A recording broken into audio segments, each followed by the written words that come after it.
everybody, our administration, led by Chelsea's leadership of having that game organized and ready to go. So really appreciated. That was a fun college environment. Just not happy with the result. Credit to Indiana, they came in here and most of the game they took it to us. I love my team. I love our fight.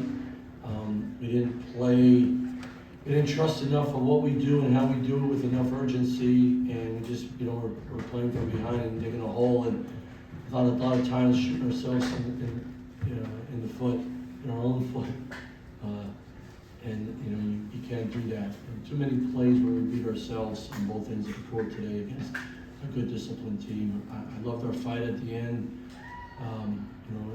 We talked about late in the game being solid on defense, taking care of the ball and making our free throws. We just didn't do that enough to win today. So disappointed in the result. Proud of our effort. Love these guys. We're going to get better. This is going to make us better, and we're going to learn from it. I'll take questions for Nick, Steph, Daniel, Mason. Questions for Nick. Nick. So he can get out of here. Coach was going to talk about the horseshoe game and whether it's something beyond the arc. How does that happen? Is that just like the way basketball goes, or did they do something that made it tricky? Well, I'm going to answer it for him. Number one is you don't make all your shots. That's reality. Like, you're not going to make them all. So, but your preparation and you know how you make threes. You take the right ones, take good ones. The right guys taking the right ones. Sometimes you look for a good three, but you give it up to make it a great three for somebody else. The free throws, we've been shooting the heck out of the ball from the free throw line all year long. We didn't. The right guys were shooting free throws. He's been making them all year long. Other guys have. We just didn't make them today. That's how it goes. You're gonna have games like that. You hope you don't have games where you're missing three and from the free throw line against good teams, because that's a double whammy. So, but you're still gonna have to react to some missed free throws and miss open shots and be ready to knock down the next one. We just didn't do that enough today.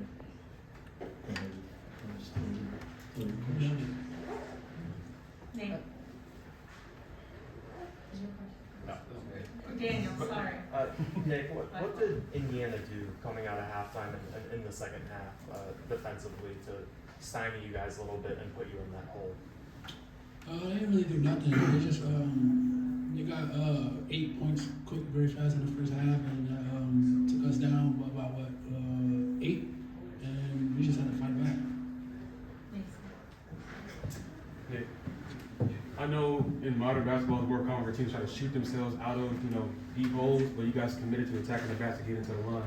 Is that something that kind of coach emphasized in timeouts? Was that something the team just do like, hey, if we get to the line, stop the clock, we can get back in this game? It was at halftime actually. Coach Joe had told me, you attack the basket how you know to attack the basket. You're gonna shoot 40 free throws, and so that's what I did. And Coach Rhoades, seeing I kept scoring and getting buckets, so he kept drawing up plays for me.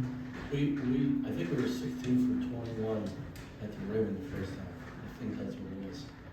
That's a good formula. Let's stick with it. That was sort of when we talked about it at halftime, and we had certain matchups where we could down a little quicker. Nick, Hayes was sidelined for a lot of the end of the first half. How did you feel that impacted the team? We always say we got an army, so next man up. I don't think it affected the team. I think it's next man up mentality. It seemed like they had two guys, Vaca, number 21, and big man, Paulo. What did you see from them? What kind of challenges did they do?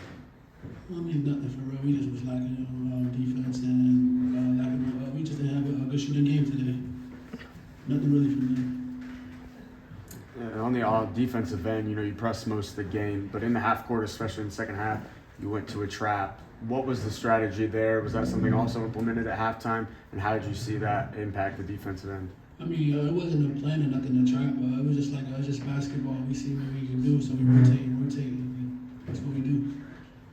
Last question. What was this experience like for you as a player playing here at Palestra? Well, this is my second time, and I always said this is one of my favorite places to play after the first time last year. Questions for Coach Rhoades?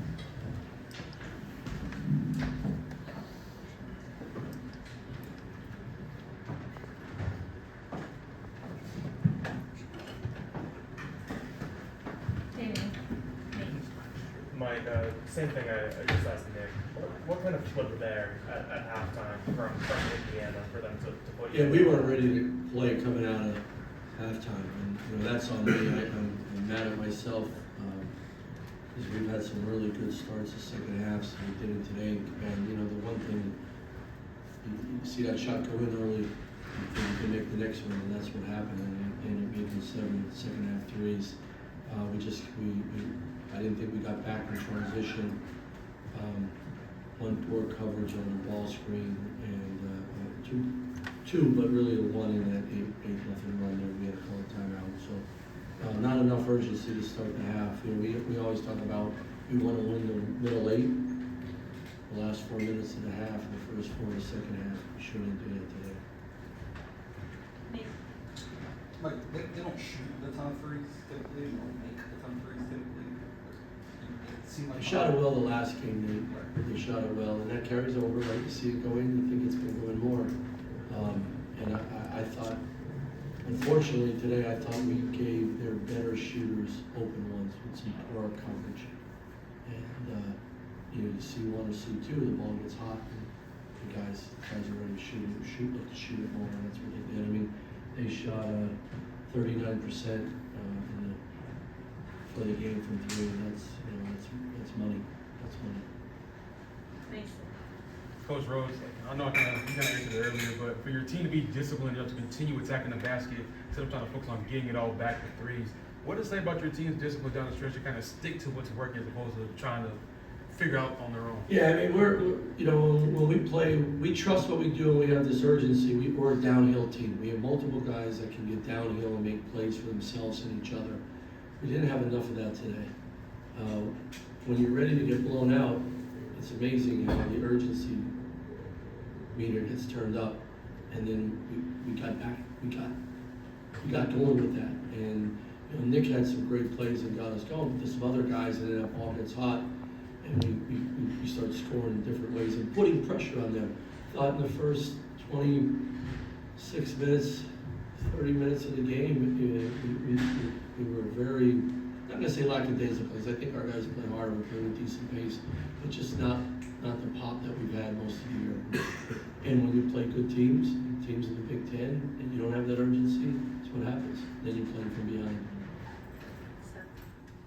Like, from what you've seen to this point, you know, you're about 15 games now. When you look ahead at the schedule, you know, Illinois, Oregon, Michigan State, do you feel that this team is ready to handle a stretch like that? Yeah, absolutely. I think we have a good team, and I love this team. And we're different than a lot of teams in the league. So that, you know, but we gotta have great urgency and great discipline. And you know, the other night we had enough to win the game. We didn't have, you know, a great effort, great comeback, whatever, but not enough to win a Big Ten game.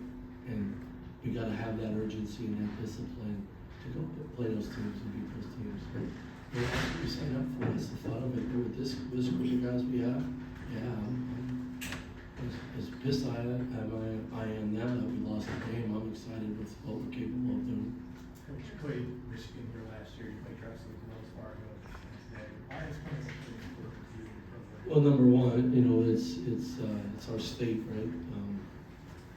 And you know, basketball is really important in the city of Philadelphia. I've known that my whole life, and to be a part of it is really, really cool. And we have so many fans and alumni and Penn Staters in this area. You know, going to them, this was created a great college environment today. And I'm always big on, like, you want to give your players the best experience they have in their 4 years, but you want to share it with everybody else.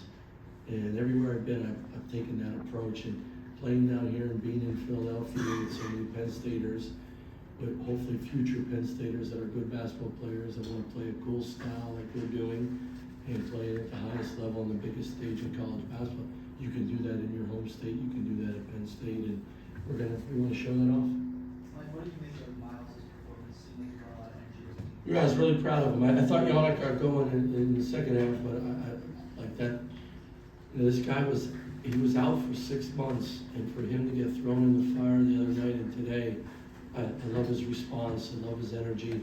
He was the first one down today in our meeting for breakfast, and he was excited to play. Those are the type of guys who want to coach, so really proud of him. And, you know, it's a process, We all want everything so fast. They're just trying to get better every day, try to be locked in every day, and he's doing that. I'm really proud of him. 2 more.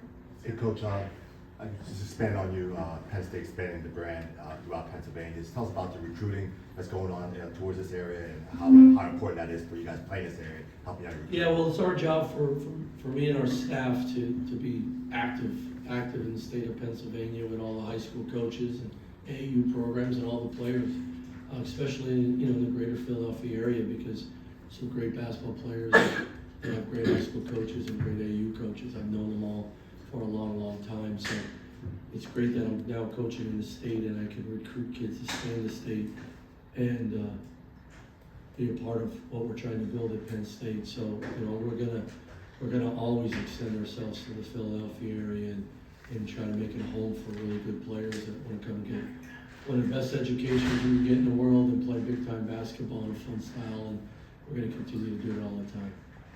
Nick. Too quick.